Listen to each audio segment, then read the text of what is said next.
Software Piracy by Daniel Fuentes for CGS3095. Table of Contents, Introduction, Problem Statement, Proposed Solutions, and Conclusion.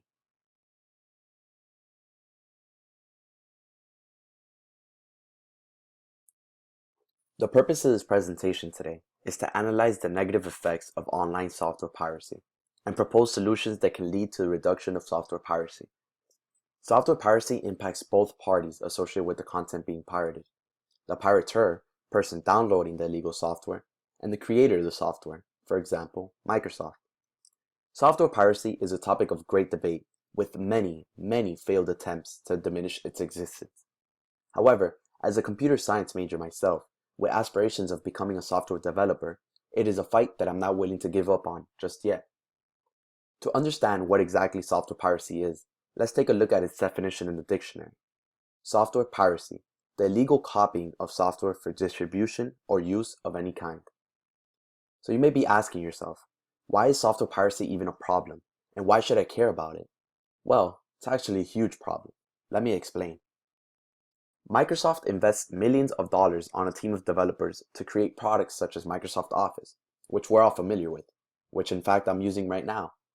They expect a return on their investment, and is why they charge a price to access the software they've developed. When we go ahead and download the software illegally, or pirate the software, Microsoft loses out on this revenue that it would have generated had we gone into the store and purchased it legally. As a result, Microsoft has to further invest money into the software to help prevent its software from being copied and distributed illegally. This takes us directly to the next problem, one that affects all of us. Due to the loss of profit Microsoft endures from those who download its products illegally, and the extra money they have to invest to prevent its software from being pirated so easily, they must raise the price of the products to make up for those losses, which in fact affects those of us who use their software illegally, and not to mention our pockets. This isn't the only way software piracy affects us. When we decide to download software illegally, we don't only take a risk of being charged criminally, but we also take a security risk. The risk of a virus or malware infection when downloading pirated software is extremely high. These computer infections can cause our personal information to be shared with those people who infected us in the first place. If you take a look at the chart displayed, you can see that this isn't just something that we are at risk here in the United States. As a matter of fact, our software piracy rate and malware infection rate doesn't even come close to some countries like Turkey and Russia. This is an issue that affects all of us globally, something that we gotta get together to solve. Not only do we have to worry about our security, but when it comes to repairs due to a computer virus, those repairs can become pricey. It's just not worth the risk. How exactly do people pirate software? Unfortunately, too easily. All you need is a torrent client, which is a program that allows for peer-to-peer file sharing and distribute data over the internet, and the link towards the torrent itself that can easily be found all over the internet. Let's take a quick look at how easy it is to download illegal software.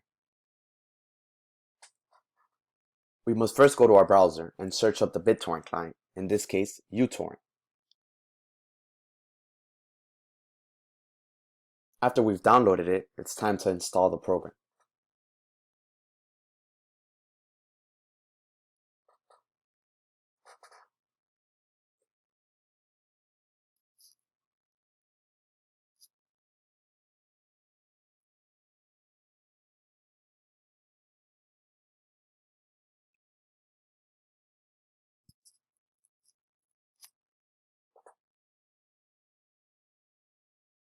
Now that we've installed the program, we just need to make a quick search for a link that includes the illegal software.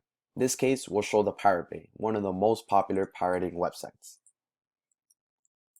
A quick search for Microsoft Office. Look how many results are generated, all in a couple of seconds.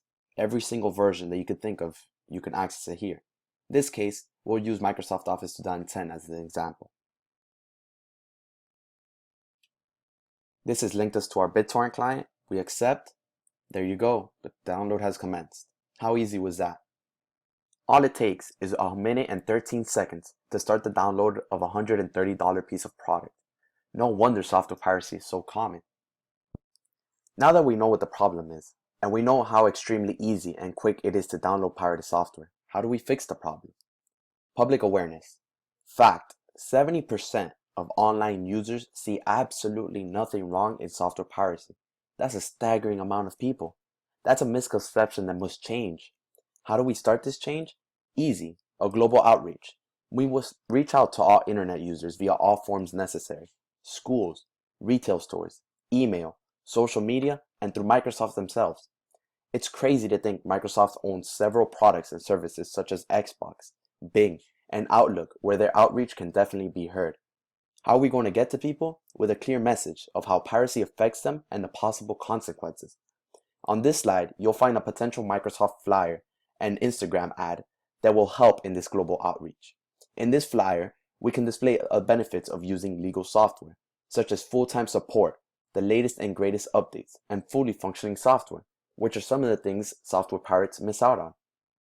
We can also focus on the consequences of using pirated software, such as possible legal prosecution, the risk of virus and malware, which could lead to identity theft, and dysfunctional software.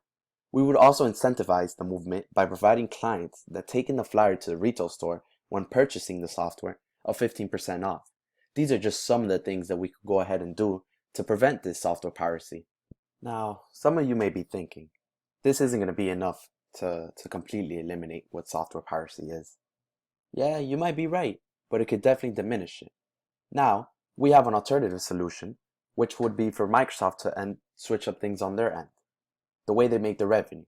What if instead of charging their customers to purchase the software, they just provided it for free, and in turn place ads on the products that can make up that revenue? They already own Bing. It would be easy integration to put ads into their software. You must be thinking, yeah, well, ads are annoying. I agree. Want to get rid of them? Pay a minimal fee and they'll be gone. It's a solution that has been proven to work. Look at the rise of Pandora, Apple Music, and Spotify.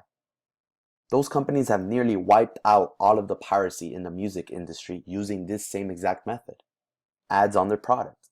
It's time to take a chance and try to do something different to solve the issue of software piracy. To conclude, software piracy is a real concern that I'm concerned about as a student and as a computer science major, and it's something that we should be concerned about as human beings.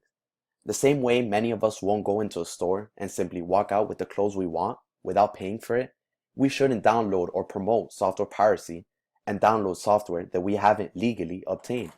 We must act quickly on a global scale to diminish software piracy and its effects. Thank you.